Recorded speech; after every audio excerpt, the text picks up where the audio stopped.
نحمدہ ونصلی علی رسولہ الکریم اما بعد فاعوذ باللہ من الشیطان الرجیم بسم اللہ الرحمن الرحیم ان اللہ وملائکتہ یصلون علی النبی یا ایھا الذین آمنوا صلوا علیہ وسلموا تسلیما اللہم صلی علی سیدنا محمد وعلی آلہ واصحابہ وبارک وسلم صلی علیہ۔ تخلیق اولین کے بارے میں علماء دین کا اختلاف ہے کہ سب سے پہلے اللہ سبحانہ و تعالیٰ نے کیا چیز پیدا فرمائی، پھر اس کے بعد وہ دوسری کیا چیز پیدا فرمائی۔ حضرت عبادہ بن صامت رضی اللہ تعالیٰ عنہ کا جب وقت وصال قریب آیا تو اپنے بیٹے کو پاس بلایا اور فرمایا کہ اے میرے بیٹے، میں نے رسول اللہ صلی اللہ علیہ وسلم کو یہ فرماتے ہوئے سنا تھا کہ سب سے پہلی چیز جو اللہ سبحانہ و تعالیٰ نے پیدا فرمائی وہ قلم تھا۔ بس اللہ سبحانہ و تعالیٰ نے اس کی پیدائش کے بعد اس کو حکم دیا کہ لکھو، تو اس نے فرمایا اے میرے رب، میں کیا لکھوں؟ تو اللہ سبحانہ و تعالیٰ نے فرمایا تمام امور لکھ ڈالو۔ تو پھر قلم نے اس وقت سے لے کر قیامت تک سب کچھ لکھ دیا۔ ایک اور روایت میں ابن عباس رضی اللہ تعالیٰ عنہ سے مروی ہے کہ نبی کریم صلی اللہ علیہ وسلم نے فرمایا کہ سب سے پہلی چیز جو اللہ سبحانہ و تعالیٰ نے پیدا فرمائی وہ قلم ہے، اور پھر اسے تمام امور لکھنے کا حکم فرمایا۔ اسی طرح حضرت عطا رحمۃ اللہ تعالیٰ عنہ کہتے ہیں کہ میں نے ولید بن عبادہ بن صامت رضی اللہ تعالیٰ عنہ سے پوچھا کہ آپ کے والد ماجد نے بوقت وفات کیا وصیت فرمائی تھی؟ جو وصیت انہوں نے فرمائی آپ مجھے بھی بتا دیں۔ تو ولید نے کہا کہ میرے والد ماجد نے مجھے بلایا اور فرمایا اے میرے بیٹے، تو اللہ سے ڈر اور اس بات کو بھی یاد رکھ کہ تو اس سے ڈرنے کا حق ادا نہیں کر سکتا، اور ہرگز تو علم نہیں پا سکتا یہاں تک کہ تو اللہ وحدہ لا شریک پر ایمان لائے اور اچھی بری تقدیر پر یقین رکھے۔ اور میں نے رسول اللہ صلی اللہ علیہ وسلم سے یہ سنا کہ اللہ سبحانہ و تعالیٰ نے سب سے پہلے جو چیز پیدا فرمائی وہ قلم تھا، اور اس سے فرمایا لکھ۔ اس نے کہا اے میرے رب، میں کیا لکھوں؟ فرمایا تقدیر کو لکھو۔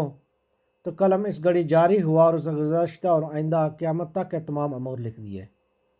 ایک اور روایت میں ہے کہ قلم اور دوسری مخلوقات کی پیدائش کے درمیان 1000 سال کا وقفہ ہے۔ اللہ سبحانہ تعالیٰ نے قلم کو پیدا فرمایا اور اس کے ساتھ تمام چیزوں کو لکھا جن کو وہ آئندہ پیدا کرنا چاہتا تھا۔ پھر یہ کتاب 1000 سال تک اللہ سبحانہ تعالیٰ کی پاکی و بزرگی بیان کرتی رہی۔ ابھی دیگر مخلوقات پیدا نہیں ہوئی تھی۔ پھر جب اللہ سبحانہ تعالیٰ نے آسمان و زمین کی پیدائش کا ارادہ فرمایا تو ان کو پیدا فرمایا۔ اللہ سبحانہ تعالیٰ نے قلم تقدیر پیدا کرنے کے بعد اور جب اس کو حکم دیا تقدیر لکھنے کا، تو جب تقدیر لکھ دی گئی تو اللہ سبحانہ تعالیٰ نے اس کے بعد پانی کے بخارات اوپر کی طرف بلند کیے اور اس سے آسمانوں کی تخلیق فرمائی۔ امام احمد رحمۃ اللہ تعالیٰ عنہ، حماد بن سلمہ، ابو یعلا ابن عطا، وکی بن جدس اور زریں یقید بن عامر عقیلی کے حوالے سے روایت فرماتے ہیں کہ ایک روز رسول اللہ صلی اللہ علیہ وسلم سے کسی نے دریافت فرمایا کہ یا رسول اللہ صلی اللہ علیہ وسلم، زمین و آسمانوں کی تخلیق سے قبل ہمارا رب کہاں تھا؟ اس کے جواب میں آپ صلی اللہ علیہ وسلم نے فرمایا وہ لا مقام میں تھا جس کے اوپر و نیچے ہوائی خلا تھا، پھر اس نے اپنے عرش پانی پر تخلیق فرمایا۔ ایک اور روایت میں ہے کہ اللہ سبحانہ و تعالیٰ نے ارض و سماوات کی تخلیق سے 50,000 سال قبل تمام موجودات کی تصاویر بنا دی تھی۔ اس کے بعد ان مخلوقات سے پہلے قلم کی تخلیق ہوئی۔ ابن جریر رحمۃ اللہ تعالیٰ عنہ فرماتے ہیں ہمارے رب نے قلم کے بعد کرسی کے بعد عرش کی تخلیق فرمائی، جس کے بعد ہوا اور ظلمت پیدا کیے اور اس کے بعد پانی پیدا کیا اور اس پر اپنا عرش مقرر فرمایا۔ واللہ عالم بالصواب۔ قلم پیدا کرنے اور اس کے بعد تقدیر لکھنے کا امر فرمانے کے بعد اللہ سبحانہ و تعالیٰ نے باریک بادل کو پیدا فرمایا، اور یہ وہی غمام بادل ہے جس کے بارے میں حق و تعالیٰ شان نے اپنی کتاب میں قرآن مجید میں سورہ بقرہ آیت نمبر 210 میں ارشاد فرمایا، هل ينظرون الا ان ياتيهم الله في ظلال من الغمام۔ اس کا ترجمہ یہ منکرین و مشرکین نہیں انتظار کر رہے مگر اس چیز کا کہ اللہ سبحانہ و تعالیٰ ان کے پاس بادلوں کے صاحبہ میں بیٹھ کر آئے۔ بادل کی تخلیق عرش سے پہلے ہوئی تھی۔ حدیث رسول صلی اللہ علیہ وسلم میں اس طرح وارد ہوا ہے کہ ایک قوم رسول اللہ صلی اللہ علیہ وسلم کے پاس آئی، پس وہ قریب پہنچے تو آپ صلی اللہ علیہ وسلم نے انہیں بشارت دینا شروع کی، لیکن وہ لوگ مال و اسباب چاہتے تھے، تو انہوں نے رسول اللہ صلی اللہ علیہ وسلم سے کہا کہ ہمیں کچھ مال عطا کیجیے۔ نبی کریم صلی اللہ علیہ وسلم کو یہ بات ناگواز گزری اور پھر وہ لوگ چلے گئے۔ اس کے بعد ایک دوسری قوم کے لوگ آئے۔ جب یہ لوگ مجلس میں پہنچے تو کہنے لگے کہ ہم رسول اللہ صلی اللہ علیہ وسلم پر سلام بھیجتے ہیں اور دین کے بارے میں جاننا چاہتے ہیں اور اس کائنات کے بارے میں بھی جاننا چاہتے ہیں، اور نبی کریم صلی اللہ علیہ وسلم نے فرمایا کہ تم بشارت و خوشخبری کو قبول کرو، اس لیے کہ جو لوگ ابھی یہاں سے چلے گئے انہوں نے اس بات کو قبول نہیں کیا۔ تو وہ لوگ کہنے لگے کہ ہم نے آپ بشارت و خوشخبری کو قبول کیا۔ پھر رسول اللہ صلی اللہ علیہ وسلم نے فرمایا، اللہ سبحانہ و تعالیٰ موجود تھا، اس کے سوا کوئی چیز نہ تھی، اس کا عرش پانی پر تھا اور ہر چیز کا ذکر اس کے واقع ہونے سے پہلے ہی لکھ دیا گیا تھا۔ پھر اللہ سبحانہ و تعالیٰ نے آسمان و زمین کو پیدا فرمایا۔ ایک اور روایت میں جس کے راوی ہیں کہ حضرت عمران بن حسین رضی اللہ تعالیٰ عنہ کہتے ہیں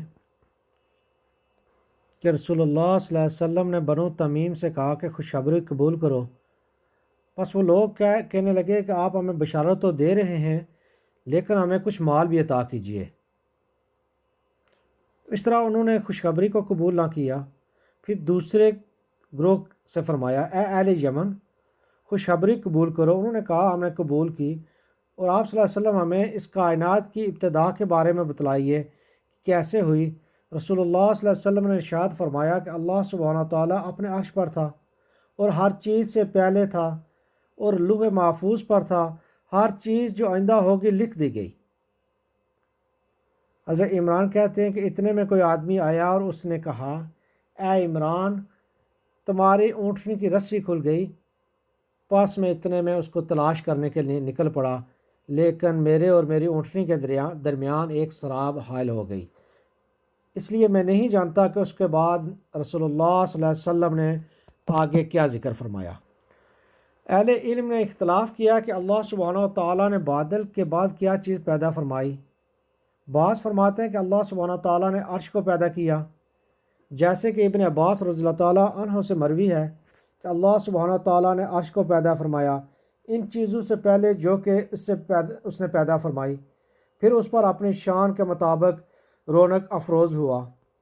اور بعض فرماتے ہیں کہ عرش سے پہلے اللہ سبحانہ و تعالیٰ نے پانی کو پیدا کیا اور اس پر عرش کو رکھا، جیسے کہ ابن عباس رضی اللہ تعالیٰ عنہ اور ابن مسعود اور دیگر اصحاب رسول صلی اللہ علیہ وسلم سے مروی ہے کہ اللہ سبحانہ و تعالیٰ کا عرش پانی پر تھا، اور ان چیزوں کے علاوہ جو پانی سے پہلے پیدا ہو چکی تھی اور کوئی چیز اس وقت تک پیدا نہیں ہوئی تھی۔